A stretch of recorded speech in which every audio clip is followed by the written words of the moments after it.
बिस्मिल्लाहिर्रहमानिर्रहीम। अस्सलाम वालेकुम दोस्तों, आज हम बनाएंगे C++ में कैलकुलेटर। हमने दो नंबर यूज़र से इनपुट करवाने हैं। जब हम पहला नंबर इनपुट करवाएंगे उसके बाद यूज़र एक ऑपरेटर एंटर करेगा।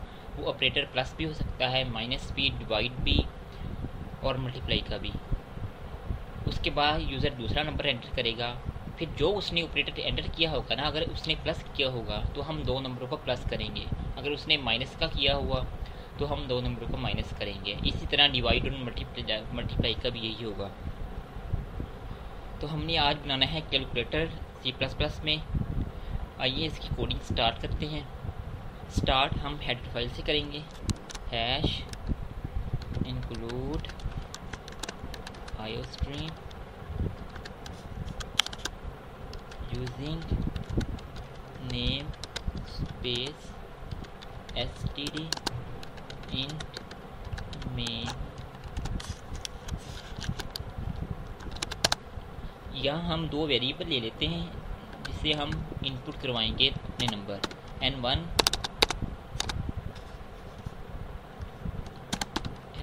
और n2। यहाँ मैंने फ्लोट में वेरिएबल लिए हैं, इसलिए लिए हैं कि यूज़र पॉइंट्स में भी कोई वैल्यू एंटर कर सकता है। हम इंटीजर पे भी ले सकते हैं पर फ्लोट में ज़्यादा बेहतर है। इसके बाद हम ऑपरेटर का एक लेंगे वेरिएबल कैरेक्टर का, उसका नाम रख देंगे OP। अब हम तीन नंबरों को इनपुट करवाएंगे। जैसा कि आपने देखा होता है कैलकुलेटर में, उसमें कुछ भी एंटर ए नंबर इस तरह का कुछ भी नहीं आ रहा होता। जस्ट हम पहला नंबर एंटर करते हैं, उसके बाद कोई ऑपरेटर एंटर करना होता है, फिर हमने दूसरा नंबर, फिर उसके हिसाब से वो करता है। इसलिए हम सी आउट में इस तरह का कुछ भी नहीं लिखेंगे। यहाँ हम सिंपल सी इन करवाएंगे। सी इन में पहले नंबर 1 एंटर करेंगे, फिर ऑपरेटर, इसके बाद नंबर 2। यहाँ हम दे सकते हैं सबसे पहले एक ही सारा काम एक ही लाइन में होगा, क्योंकि कैलकुलेटर में भी सारा काम एक ही लाइन में होता है। पहले यहाँ नंबर 1 एंटर होगा, उसके बाद ऑपरेटर को भी एंटर होगा, फिर नंबर 2, फिर उसको हम प्रोसेस करके उसका आंसर निकालेंगे, जो भी बनता होगा उसका आंसर। इसलिए मैंने सी आउट में एंटर आ नंबर लिखने की बजाय सारा एक ही लाइन में सी इन वाला लिख दिया है। अब यहाँ हम स्विच स्टेटमेंट लगाते हैं। स्विच में ऑपरेटर रखते हैं। यहाँ हम केस करते हैं। आप जानते हैं स्विच स्टेटमेंट में केस होते हैं।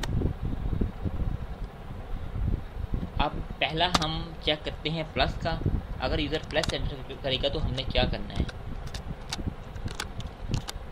तो हमने सिंपल सी आउट में लिख देना है n1 प्लस n2। जब यहाँ प्लस का ऑपरेटर एंटर होगा तो ये दो नंबरों को ऐड करेगा। ये हमने कंडीशन लिख दी है। आप जानते हैं कि स्विच स्टेटमेंट में इसके बाद ब्रेक भी हमें लिखनी पड़ती है, ताकि हमारा स्ट्रक्चर कंडीशन स्ट्रक्चर आगे ना जाए। इसके बाद केस माइनस वाला,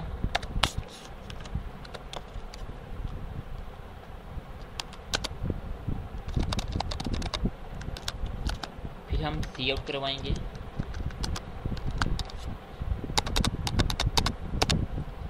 n1 माइनस n2।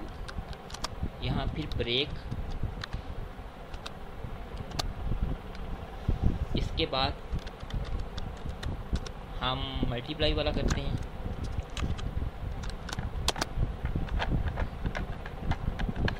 यहाँ फिर सी आउट में n1 मल्टीप्लाई n2।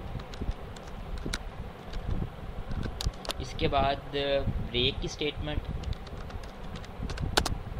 फिर इसके बाद लास्ट रह गया है मल्टीप्लाई वाला, हम उसको कर लेते हैं, सॉरी डिवाइड वाला। डिवाइड वाला अब हम यहाँ फिर सी आउट करते हैं। सी out n1 divided by n2, फिर ब्रेक।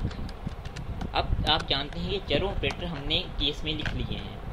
अब अगर यूज़र अब इन ऑपरेटर में से कोई भी ऑपरेटर एंटर नहीं करता तो वो जाहिर है उसने गलत ऑपरेटर एंटर किया है। तो हम इसको डिफ़ॉल्ट में लिख लेंगे। डिफ़ॉल्ट डबल कॉलन और इसके बाद हम सी आउट करवाते हैं कि आपने गलत ऑपरेटर एंटर किया है। You enter wrong operator.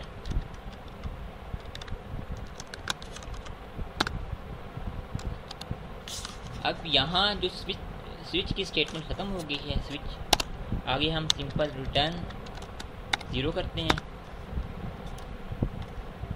और एंड वाली ब्रेसेस को क्लोज कर देते हैं। अब इसे रन करके देखते हैं। पहले कंपाइल करेंगे, नेम से सेव कर लेते हैं।